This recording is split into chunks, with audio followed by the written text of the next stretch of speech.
Hola a todos nakamas, bienvenidos a un nuevo vídeo de One Piece. Hoy vamos a comentar todo lo relacionado con el capítulo 1044, en donde por fin hemos podido descubrir cuál era la fruta de Luffy. Voy a analizar todo y mostraros cuál es realmente el origen de esta Zoan mitológica. Luffy en el último momento, tras ser noqueado, consiguió despertar su fruta, y su corazón empezó a latir con un ritmo que Zunisha asociaba con el tambor de la liberación. El propio Luffy sonrió, mostrándolo Oda con la onomatopeya Nika, que significa sonrisa. Y en este capítulo vemos como él mismo se pregunta que cómo es que puede ponerse en pie. Dice, había sido derrotado, pero de pronto me siento muy alegre, y empieza a reírse. Algo le está causando este efecto, ni él mismo lo entiende. Un poco más adelante, cuando vemos que Luffy se ha levantado, descubrimos qué le está produciendo ese efecto. Él mismo dice, el latido de mi corazón tiene un sonido muy gracioso, o divertido, depende de la traducción. Aquí podemos confirmar lo que ya dije hace tiempo, el despertar de la fruta de Luffy, una de las cosas que le otorgaría sería entrar en un estado de alegría y diversión en el que no pararía de reír. Pero bueno, vayámonos a lo interesante, el nombre real de su fruta. El Gorosei comenta lo siguiente. El gobierno mundial siempre ha tratado de obtener la Gomu Gomu, pero todas esas veces se le ha escurrido de las manos. Ya han pasado 800 años, es como si esa Akuma no Mi se nos escapara a propósito, pero no es azar que eso ocurra. Sabemos que las frutas Zoan tienen voluntad propia, y además esa fruta tiene el nombre de entre comillas un dios. El otro nombre de la Gomu Gomu es la Zoan mitológica Ito-Ito no Mi modelo Nika. Su cuerpo posee las propiedades de la goma, y en combate solo está limitado por su imaginación, dejando una sonrisa en las personas. Se le conocía como el guerrero de la liberación, el dios del sol Nika. Cuando esta fruta es despertada, el cuerpo de goma del usuario gana una mayor fuerza bruta y libertad. Se dice que es el poder más ridículo de todos. Vamos a analizar en profundidad este diálogo, ya que contiene un montonazo de información. En primer lugar, que al final se trata de una Zoan mitológica. Este punto es uno de los más polémicos, por dos motivos. El primero es que hay gente decepcionada porque al final el protagonista tiene el poder más importante de todos. Sí, es cierto, pero Oda ha jugado muy bien sus cartas, ya que ha hecho hincapié en que a pesar de ser una fruta legendaria, es la más ridícula de todas. Oda nos da una de cal y otra de arena. Al final esta fruta otorga al usuario un cuerpo de goma, un poder super random, lo que nosotros queríamos.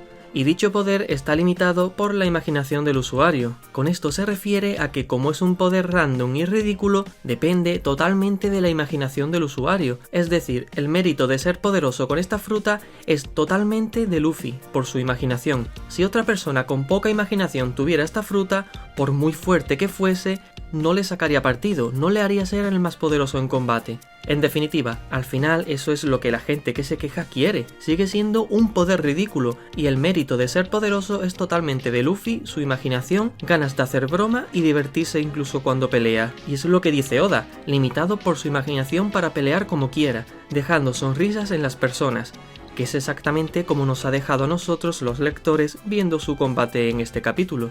El segundo motivo por el que a la gente no le ha gustado que sea una fruta mitológica es porque piensan que Oda ha hecho un poco de trampas, ya que todas sus Zoan mitológicas están basadas en un ser mitológico real. Sin embargo, esto no es del todo así. Es cierto que en esta ocasión es un poco ambiguo, pero entiendo a Oda. No se ha basado literalmente en un único ser mitológico porque quería que el protagonista de su historia no estuviera basado en algo concreto, se sentiría como una copia. Oda necesitaba mostrar que el poder del protagonista tiene identidad propia, pero como digo, sí está basado en seres mitológicos, solo que ha usado una combinación de varios, y por ello no ha elegido el nombre de ninguno en concreto, sino que se ha inventado el suyo propio. Entiendo que Oda quería dar aquí su propia identidad, no ser una copia literal de algo existente. Vale, pero ¿en qué seres mitológicos se ha basado Oda? Pues por un lado ha utilizado el concepto más antiguo de todos, el sol. Sabemos que el sol desde siempre ha sido un símbolo religioso en nuestro mundo. En la antigüedad los humanos veneraban el sol porque lo veían como un ente poderoso que se les escapaba de su comprensión. Por eso, a lo largo de la historia, en un montón de civilizaciones ha existido un dios que representaba al sol. Incluso en One Piece existen estas creencias. Tanto los Andians como los guerreros de Elbaf le rezan a un dios del sol, que seguramente para cada una de estas dos civilizaciones, en sus cabezas, se lo imaginen de forma distinta. La importancia de este dios no es que tenga el poder del fuego como tal, Lo que importa es que es el dios más antiguo de todos. La primera creencia mitológica fue el sol. Y como he dicho, Oda ha combinado diferentes conceptos mitológicos, no solo el sol como tal, puedo deciros otros. Por un lado, una criatura que también guarda relación con el sol, pero solo en el nombre, no en sus poderes como tal. Me refiero a Sun Wukong, ya que ese Sun significa sol. A este lo conocéis de sobra, es conocido como el Rey Mono, no hace falta que os explique todas las referencias que este concepto tiene en Luffy, está basado en él, oficialmente reconocido por Oda, y Son Goku, de Dragon Ball, también está 100% basado en él, este de una manera más literal en cuanto a sus poderes. De hecho, los kanjis chinos con los que se escribe Sun Wukong, si los pones en el traductor te lo traduce como Son Goku, pero si solo traduces el primer kanji, el que se pronuncia Sun, te lo traduce como Sol. Aunque Sun Wukong sea el protagonista de una novela, está basado en historias populares que se remontan a la dinastía Tang, que por supuesto lo relacionaban con la divinidad del sol, o sea, podríamos decir que esta criatura también está basada en la mitología oriental. La verdadera relación que tiene esta criatura con la apariencia de la Zoan mitológica de Luffy es que obviamente es un humanoide y que se le suele representar con unas bandas que rodean su cuerpo de la misma forma que a Luffy en su cuarta y quinta marcha. El origen de estas bandas es que son muy típicas en representaciones de dioses en la cultura oriental, no solo en Sun Wukong. De hecho, el propio Hyogoro, al ver a Luffy con la cuarta marcha, le recordó a un dios por este motivo. Por otro lado, el que el bastón de Sun Wukong se pudiera estirar sería una referencia a la elasticidad de Luffy, pero no la única, ya que el cuerpo de Luffy no es simplemente que tiene la capacidad de estirarse, es que literalmente es de goma. Oda se ha tenido que basar en algo más, luego lo comento. Ya tenemos la relación con la mitología para que la fruta de Luffy sea la de un dios considerado como el dios del sol, pero ahora os voy a mostrar la otra criatura mitológica en la que se ha basado Oda para la Zoan mitológica de Luffy, la que de verdad explica por qué ese dios del sol se llama Nika. Esta en verdad es la más obvia, y la respuesta es Joy Boy. La Zoan humana modelo Nika está basada en la mitología de Joy Boy. Ya sabéis que este personaje es una leyenda de la vida real, no solo de One Piece. Este ser aparece en un libro titulado como la Enciclopedia de Cosas que Nunca Existieron, donde se recogen un montón de mitos y leyendas sobre lugares y criaturas. Un humano que hacía reír a todo el mundo con el ritmo irresistible de su tambor. La leyenda de Nika del mundo de One Piece está basado en el mito del mundo real de este Joy Boy, y es por eso que cuando la fruta de Luffy despierta, ocasiona que su corazón suene con un ritmo similar al de un tambor que tiene el efecto de volver más alegre al usuario. En definitiva, Oda sí ha utilizado la mitología para la Zoan de Luffy, solo que ha mezclado dos conceptos, el sol como divinidad y la alegría y sonrisas de ese tal Joy Boy. Y como en One Piece el concepto de Joy Boy también existe, para diferenciarlo, se tuvo que inventar otro nombre para la Zoan mitológica, la llamó Nika, o sea, sonrisa. Este punto es muy importante, ya que puede haber confusiones. Podemos interpretarlo de dos maneras. La primera es la siguiente: los usuarios de Zoan mitológicas son personas normales, o sea, que ese Joy Boy del siglo vacío que tenía la Zoan mitológica de Nika era una persona normal que comió dicha fruta, al igual que Luffy ahora. Una Zoan mitológica existe siempre y cuando ya exista de mucho antes una leyenda sobre ese ser mitológico, si no, no la hubieran creado. Es decir, el dios del sol Nika es un concepto que ya existía antes de que se crearan las frutas del diablo, al igual que también existía el concepto de la Yamata no Orochi o el ave fénix. No estoy diciendo que esos seres mitológicos existiesen, sino que existían sus leyendas, y dichas leyendas fueron utilizadas para crear esas Zoan mitológicas. Por lo tanto, la leyenda del dios del sol Nika existió antes de crearse una fruta basada en ella. Las frutas mitológicas tan solo son un reflejo de cómo imaginaban sus creadores que serían los poderes de dicha criatura. En el caso de Nika, la leyenda decía que era un dios alegre que hacía reír a las personas, así que la idea que tuvieron al crear su fruta fue que el cuerpo de este dios fuera de goma, ya que la goma es divertida y con ella se puede hacer reír a la gente, tal como hace Luffy, siempre y cuando tengas imaginación, claro. La segunda interpretación varía un poco. Quizás lo que siempre ha existido es la creencia del dios del sol, cada civilización a su manera.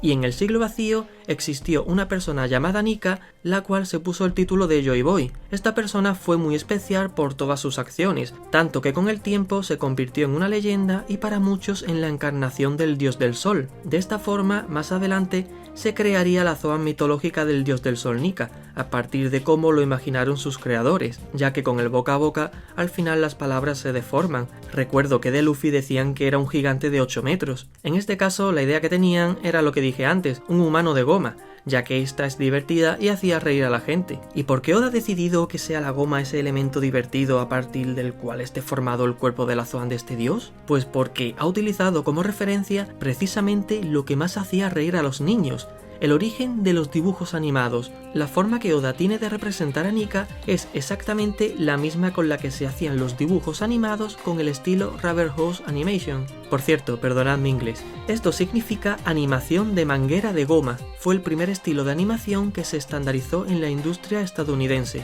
La principal característica de este estilo son que las extremidades son curvas y simples, como si no tuvieran ni codos ni rodillas articuladas, es como si fueran mangueras de goma que se estiran. Este es el motivo por el que Oda decidió usar la goma para la Zoan del dios de las sonrisas y la diversión. Es más, esta pelea ha sido todo un homenaje a los dibujos animados. Hemos podido apreciar cómo Oda ha hecho muchas referencias. Algunas escenas me han recordado a dibujitos como Popeye y Tom y Jerry, sobre todo por cómo ha representado las caras con los ojos saliéndose. Una vez aclarado esto, vamos con la otra parte importante de los comentarios del Gorosei. El despertar le otorga al cuerpo de goma una mayor fuerza bruta y libertad. Lo de fuerza bruta está claro, pero lo de libertad se refiere a lo que ya comenté en mi teoría de un posible despertar centrado únicamente en la goma. Luffy ahora puede controlar a voluntad la elasticidad de su cuerpo, tiene total libertad. Ya no necesita inflarse de aire para aumentar su volumen, ahora puede deformarse a voluntad, algo similar a cómo se comportaba la fruta de Katakuri. Luffy, que ni se ha enterado de qué coño le está pasando, ha decidido llamar a ese nuevo estado como la quinta marcha. Esta marcha es como si fuese una fusión de todas, ya que ahora Luffy puede cambiar la forma de su cuerpo instantáneamente, como digo, sin necesidad de llenarse de aire ni de combinar la goma con la dureza del haki. Podríamos decir que la quinta marcha de Luffy es como si fuese una tercera marcha automática, y con mucha más fuerza bruta. Puede agrandar y estirar cualquier parte de su cuerpo instantáneamente, recordando mucho al efecto de deformación que utilizan en la animación de los dibujitos para enfatizar y exagerar sus acciones graciosas. Este despertar le otorga al usuario más poderes, y está justificado, ya que Oda siempre le ha dado más poderes a las Zoan mitológicas, no solo la propia transformación de la criatura. Uno de ellos es que, como su cuerpo es de goma, imitando la animación Rubber Hose, también puede hacer que lo que toque sea de goma, como el despertar de una paramecia. Y esto ya lo comenté, pero es mi opinión y me gustaría volver a decirla. A mí no me gustaba la idea de que el despertar de Luffy fuese convertir las cosas en goma y controlarlas mágicamente como Doflamingo y Katakuri, ya que eso sería modificar el estilo de combate de Luffy.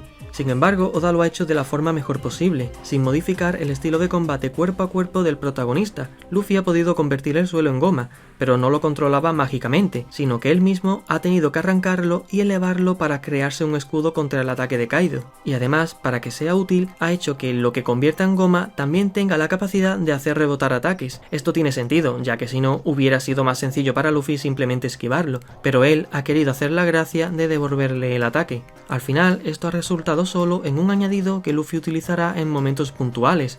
No va a ser la base de su estilo de combate, y por eso estoy contento. Y por último, quizás haya otro poder que tenga esta Zoan mitológica. De hecho, es un poder que no ha necesitado despertar su fruta completamente para poder utilizarlo. Aún no queda del todo claro, tendremos que esperar para verlo a color, pero si el pelo de Luffy en la quinta marcha resulta ser de fuego, esto le daría un poquito de sentido a que Nika sea el dios del sol, al menos así el sol no hace solo referencia al concepto mitológico de Dios, sino que también se utiliza el elemento con el que se relaciona, el fuego. Si esto es así, ahora sí habría una explicación totalmente justificada para que Luffy pueda utilizar ataques de fuego como el Red Hawk, ya que su Zoan mitológica tiene la capacidad de producirlo. Mi conclusión final es que a mí me ha encantado el capítulo, me ha encantado el despertar de su fruta y el diseño de la quinta marcha. Estoy satisfecho con cómo Oda ha justificado todo, y por eso en este vídeo he querido compartir mi pensamiento con vosotros, el origen de la idea de Oda para la fruta de Luffy, el dios del sol Nika. Sin embargo, argumentalmente hay muchas cosas que explicar, pero eso lo dejaremos para uno de los siguientes vídeos. Hay tantos detalles que comentar y tantas cosas para teorizar